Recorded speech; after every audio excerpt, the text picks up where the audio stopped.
इयत्ता 4थीपर्यंतचे वर्ग सकाळी 9 किंवा 9 नंतर भरवण्यात यावे या सरकारी आदेशाला आता केराची टोपली दाखवणाऱ्या शाळांना नोटीस मिळणार आहे।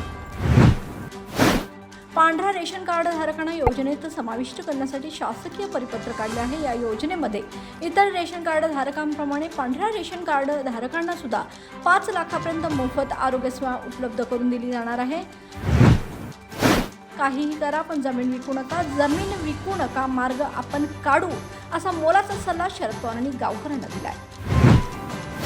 शिंदे गटाचे नेते गजानन कीर्तीकर यांनी आपल्याच पक्षाच्या खासदाराच्या विजयावर संशय व्यक्त करणारे विधान केल्याने खळबळ उडालाय। त्यामुळे मुख्यमंत्र्यांचं टेन्शन वाढणार आहे। गेल्या महिनाभरात सोन्याच्या दरात घसरण होत असल्याचं पाहायला मिळालं, त्यानंतर आता पुन्हा एकदा सोन्याच्या दरात वाढ होऊ लागली। बिहारमधील नीट परीक्षेच्या पेपरफुटी प्रकरणातील प्रमुख आरोपी सिकंदर यादवेंद्रू यांनी कबुली जबाब दिला आहे। विदर्भात मान्सून सक्रिय झाला असून शुक्रवारपासून पावसाचा जोर वाढण्याची दाट शक्यता आहे।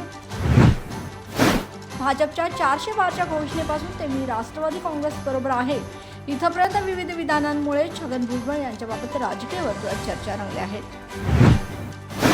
शरद पवार साहेबांची राजकारणामध्ये 50 वर्ष पूर्ण झाली आहेत। त्यांनी 50 वर्षामध्ये सल्ला दिला असून ते राजकारणाच्या केंद्रबिंदूमध्ये होते। मग त्यांनी मराठा आरक्षणासंदर्भात निर्णय का घेतला नाही असा सवाल चंद्रकांत दादा पाटील यांनी केलाय।